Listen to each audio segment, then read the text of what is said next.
Hello and welcome to Odds on Copa America. Great final, Colombia, Argentina in Miami on Sunday. We have the great final, and also we are going to analyze the game for the third spot, Canada, Uruguay. Leo Bachanian, what a final.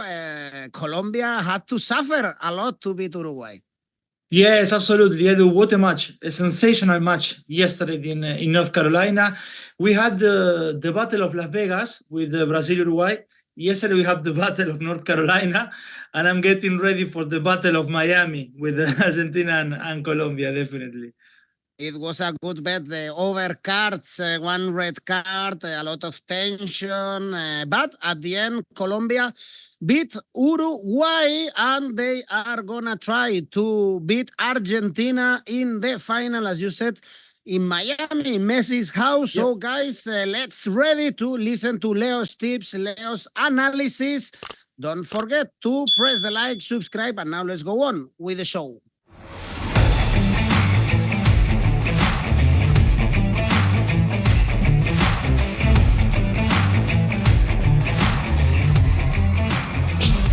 Well, and first, Leo, in Copa America, they have this third spot game that no one wants to play. I cannot understand why this is played. We don't understand it in the World Cup, and even less, I would say, in Copa America, but perhaps there is some good money to be made. Canada, Uruguay, probably, especially Uruguay, don't want to play this game because for Canada was a huge success being in the semifinal. No one expected that. They lost. They were losing the whole game against Argentina, as we all expected. Another 2-0 defeat.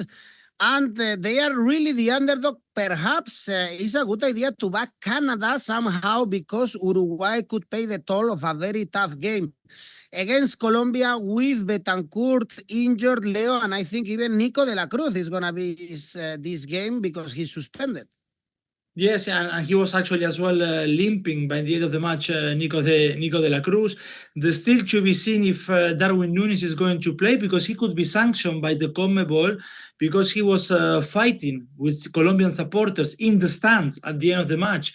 The same goes with Josema Jimenez because the Colombia supporters who were in the same area than the Uruguayan players' families, there were like some problems there. Players jumping into the stands. And for sure, everyone has seen already the video of Darwin actually fighting, punching supporters in the stands, and that could get him a ban from the 𝐶ONMEBOL. Plus, as you said, the emotional toll of losing the semifinal after a Copa America in which we were seeing them as a potential candidate to lift the trophy after that first 2 days or first two matches against Bolivia, against Panama, when Uruguay did very, very, very well. Even against the USA, they had moments of very good football after leaving behind Brazil in the quarterfinals, maybe not in the best match in the tournament for Uruguay, but they took the game to the penalties and they won. So the spectacle was huge against Colombia, and the defeat came as an ice-cold bucket for them, and that could pay the price against Canada. I personally don't think so that still that will be enough maybe for Canada, but for sure that could lift a little bit the chances for Canada to take a first spot from their first Copa America participation in their history. Jesse Marsch, Edu, can be very proud of his side efforts, to be honest, against Argentina. They deserve credit for storming the match as they did, but 2 goals in 5 games at the end of the day, Edu, does not lead to sustainable success. We mentioned this in the previous show. The wastefulness in front of goal that this Canada side show in this competition was very costly for them. They managed only 2 goals in the tournament, expected goals of 6.46, but only 2 goals as a returns.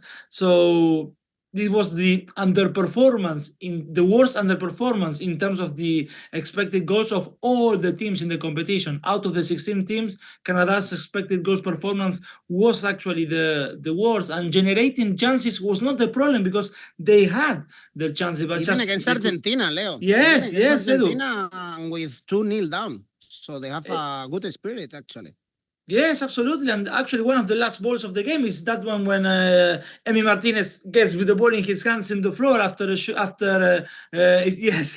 celebrating a lot after 𝐬𝐭𝐚𝐲 shoot from outside the box. But in the first half, the first 15 minutes, okay, Emi Martinez did not have to save any shot from inside the box from Canada, but they were quite close. Actually, during the game, Canada had like more touches inside the penalty box than Argentina had itself. So that tells you a little bit as well the story of the game.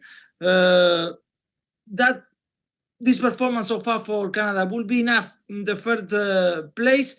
We will see again. I believe that for Uruguay it's gonna be very difficult to lift the bodies. To go straight for Canada is something that I wouldn't do. Odds of 7.5 for a straight win for Canada. But maybe, and given the context that we are talking, Edu, a double chance is not too bad, actually, for when it comes to odds. 2.66 double chance for Canada in this game, which is my first tip in this first place spot. And goals under 2.5 will be the other one, with odds closer to 2 on average on Oddspedia. Well, the under, Leo, looks pretty obvious. First, because of the stats you mentioned about Canada, and another name that I want to flag, of course, is Darwin Núñez. Missing so many chances, we still don't know if he's gonna be able to play this game because of the incidents you mentioned with the Colombian supporters. But I guess he's gonna be pointed out by the Uruguayan press because he missed 2 chances again, 2 clear chances. Also, he misfired against Brazil with the header, even against Colombia with the foot.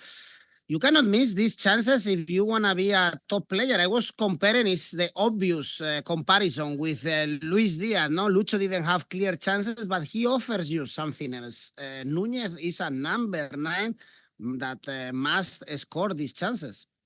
Absolutely. What happened in the first half is going to point the finger onto him from Uruguayan press, from the Uruguayan supporters, because again, it was another game where he was absolutely wasteful in front of goal. And look, at least you need to hit the target, and he didn't.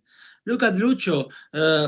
I know in terms of the statistic, it does not count of hitting the target when you hit the post, but we know in football that at least if you hit the post, the ball was going there. Well, Darwin in front of goal, 2 very good chances in the first half, and the ball went straight out with the game 0-0.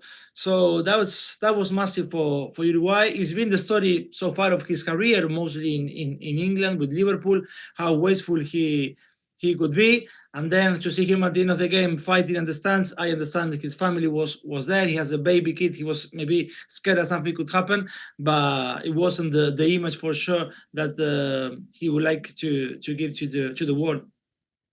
Well, the Uruguayan dream of winning the Copa America is over. It's over for Bielsa because the great final is going to be Argentina, Colombia. Argentina, as we can imagine, super favorites, 2.4. Leo Messi scored almost a tap in. He almost didn't touch the ball, but his first goal in this Copa America, he's going to play in home soil, in his new home, Miami. These teams, remember, played back in February 2022. Last time, Argentina won 1-0, and it looks like the path to the final is being much easier for Argentina. Let's see how depleted Colombia are, Leo, with Muñoz missing the game because the stupid elbow. He saw the red card against Uruguay. Really stupid action from him. And Rios also left the pitch injured at the beginning of the second half. We saw also James Rodriguez being substituted. I was surprised perhaps also very tired. James Rodriguez ahead of this final. To be honest, my thought when they took James yesterday off was that it was a good decision by Néstor Lorenzo, and I don't think so he was tired, but if you remember, he was booked already, James, and he was complaining a lot with the referee who had a very, very terrible game from the referee. So I think at some point Néstor Lorenzo thought, okay, listen, we cannot risk him getting a red card, being with 9 men. That's why I think he took him out. Otherwise, another assist for James Rodriguez, this time from a corner. From the 13 headers that we had in this Copa America, Edu, 5 of them were scored by Colombia. And again, when it comes to such tight games as it's going to be this one, maybe at some point individual markets could play their part here, because I said Colombia have scored 5 goals from corners, 5 headers, and yesterday Jefferson Lerma scored the only goal of the game with a header. Jefferson Lerma scored 2 goals in the competition so far. Both of them were headers. Davinson Sanchez, he scored twice in the competition so far. Both of them were headers. Why I'm saying this? Because some of the odds for Davinson Sanchez, for Jefferson Lerma, and others to score from a header are ridiculously high. I mean, I'm not saying go for this, not at all.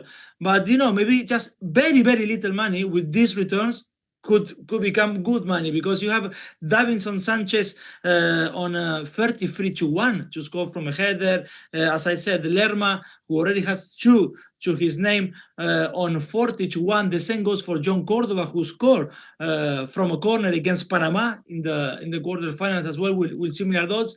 But again, I'm not saying this is my team, go for it. But again, with very, very little money and those ridiculous odds, having Colombia being the best team on set pieces in the competition is something that maybe people could look at it. The red card to assist. Or James to assist. 6 assists in this Copa America, surpassing already what the numbers of Messi in the last Copa America when it comes to assist. And you know, the only problem I find with this Colombian side, which I'm absolutely impressed, and I've been saying this all along the Copa America shows we have done together, Edu, is the emotional tool of this team. Not to have Munoz already is massive for them. Munoz was the best right back of the tournament, and yesterday he was having another great game until I don't know, stupidity crossed his mind. And it wasn't great. Although, as much as he was very stupid in doing what he's done, elbowing Ugarte, don't you think it was strange, the decision by the referee? Because the referee, I mean, he did not see the action. He did not see what happened. Was a second yellow. VAR shouldn't be for this. Exactly. A straight red card. Yeah. Exactly. So, and absolutely. He was talking with the VAR room. I was saying, yes, he was with the VAR, or what if it was the 4th official who was outside of the pitch who told him, which something that shouldn't happen. But what, it's going to be like Zidane and Materazzi, which on that time we didn't have VAR, but it was the 4th official who told Elizondo that Zidane headed Materazzi. But everything was very, very strange on that moment. But not to have Munoz is massive for them. And going back to the emotional tool of Colombia, after the game, I kept watching the post-match interviews, and they were all in tears. Luis Diaz was in tears. James Rodriguez could not actually do the post-match interview, because as far as they asked him, what do you think of the people in Colombia watching the game, he started to cry. And the same one for Lerma, the same one for Davinson Sanchez. And we know the job is not done yet. Of course, it's massive for Colombia. We are talking about the second final in their history. The previous one was in 2001 when they won the competition at home with that Iván Córdoba's goal against Mexico. But, you know, Luis Diaz is speaking about James, saying like, we want to do it for him. Something very similar to what happened with Argentina and Messi, you know, when the Argentinian players wanted to win it more for Messi than for themselves. Well, listening to Lucho, there is something similar when it comes to the feelings they have towards James. But this could go either way. Either the emotions take you down or they fire you up. and we're gonna have to see what happened. I guess it's going to be a very physical game, right, Leo? Colombia is really physical, and we know that Argentina knows how to play also this tight game, physical, with 𝗀𝗏𝗀, with McAllister having this punch. It's going to be a battle in the midfield. I don't expect fireworks. No, absolutely. The ball. I mean, it's the kind of game that he enjoys. Of course. Go back to the final against Brazil in 2021, Edu. The second half, the way Argentina was kicking Neymar or trying to kick him out of the game was something that I haven't seen it many times. They were like even tackling him at some point. So don't forget what happened with the history of Colombia and Argentina in the previous World Cup. Don't forget Emi Martinez, his tactics, mira que te como to Jefferson, to Jerry Mina on that game as well. There was a huge brawl after Frank Fabra kicked Leo Messi in his ankle. Actually, Messi was bleeding on that game. So it's going to be a heated match. When I was talking about the 𝗀𝗏𝗀𝗀 joke with the Battle of Las Vegas, the Battle of North Carolina, and now the Battle of Miami, I do believe it's going to be a very physical match. Something with does not play into Argentinians, I believe, best talents, but they're not going to be scared of giving that fight. The know-how for Argentina is there, Edu. It's going to be the last game of 𝗲𝗏𝗀𝗀, and that is as well something when it comes to emotion that Argentina will need to manage well. Could be, I know, it crossed my mind, could be also, if Argentina wins the tournament, the last match for Leo Messi. After the game against Canada, he was giving the impression that something like this could happen on Sunday. So there are many things at play. So I really believe, as far as we are talking, I couldn't see that the cards market over or under for total cards, it was there. We have, so far, some individual markets regarding to yellow cards. And for example, you're going to find Carlos Cuesta or the center back from Colombia, or Cuti Romero, to be booked with odds closer to 2.7, which is very good. But again, for sure, by the time you're watching the video, the cards market odds is going to be there, the under or over. But if with Uruguay, I went for the 4.5 over cards on that game. Yesterday we had 6 yellows, 1 red, Edu. So I will go for something similar, cards over 4.5 for sure for this final between Argentina and Colombia. As I said, the know-how for Argentina, Edu, is there. We are talking about a team that in the last 10 years, since 2014, reached 2 finals of the World Cup. This is the 4th final in the last 5 Copa America's tournament for Argentina. These 5 years or 6 years with Scaloni has been, for sure, I pointing to this squad, to this team, as the best Argentinian national side ever. What they are doing is massive, and it's something that in Argentina needs to be put into perspective and needs to be celebrated. At the end of the day, in football, what changes opinions is if the ball hits the post and goes in, or hits the post and goes out. And in 2021, the ball hit the post and went in a way. And that changed everything for Argentina. But this group of players, some of them like Di Maria, Messi, Otamendi, they have been doing great things in 2014, reaching those finals as well of the Copa America in 15, in 2016. And for those who think, well, but Argentina and Brazil, they always reach the finals. It's not always like that, because in 2015, Brazil got out in the quarterfinals. In 2016, Brazil got out in the group stage, sharing a group with Haiti, and they still couldn't manage to get out of that group. So what this group of players, and especially Otamendi, Di Maria, and of course Messi, have done in the last 10 years is absolutely massive. And they would like to coronate this with another Copa America. I believe they are favorite, Argentina's favorite for this game. I don't remember when was the last time that I see Argentina with such good odds on winning the game, Edu, but it haven't been for a long time like this, right? Yeah, it's been very good. I'm curious to see if we are going to see more Colombian supporters or Argentinian supporters, because Charlotte looked like Barranquilla. Look, Edu, when you mentioned Argentina playing in home soil, I was doing like this actually because of this. Look, the average Colombian supporters in this Copa America has been 51,000. So far, they managed to put in the stadium 205,000 Colombian supporters. So in Miami, it's going to be divided. Of course, a lot of Argentinians as well are going to be there. But this time has to be, if it's not 50-50, 60-40, because yesterday was, I know the correlation was 9-1 in terms of fans in the stadium. Totally. Totally. We don't expect many goals, right, Leo? The bookies see an under. Pays very bad, to be honest. The under 2.5 goals is only 1.6. So the bookies think this is going to be decided by the odd goal. That's why one of my tips is goals under 2, which is also of 2.12 so far on average on Oddspedia's website, because as you said, the under 2.5 pays, there's no great value there.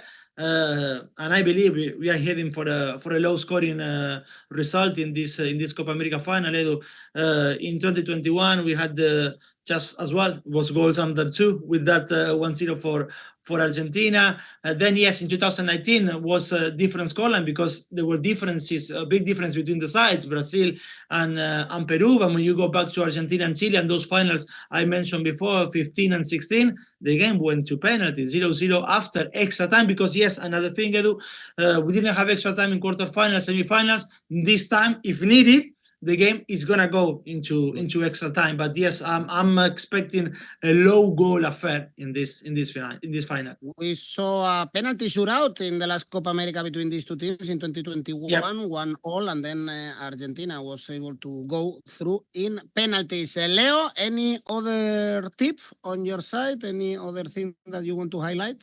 No, I think those are the ones I will be looking at. The goals under 2, as I said, Argentina to win. As well, with odds of 2.3, which again for a long time I haven't seen those good odds on Argentina to win on full time. And then again, once the odds for the cards over and under are released, I will go for that cards over 4.5, but still we don't have the odds so far. Okay, well, guys, remember that you can also post your tips and be able to make some money, not only following Leo's tips in your favorite bookmaker, but in our website. We still have the Copa America Tipster competition. So, of course, this is the last chance to participate and be able to win a very good cash prize. Well, Leo, this is it for the Copa America. Good luck to your Argentina. We are going to enjoy a huge game, Argentina, Colombia. Leo, see you very soon, and thanks for all your tips and knowledge. Bye-bye. It's been my pleasure, Edu. It's been my pleasure all throughout the competition. See you next time.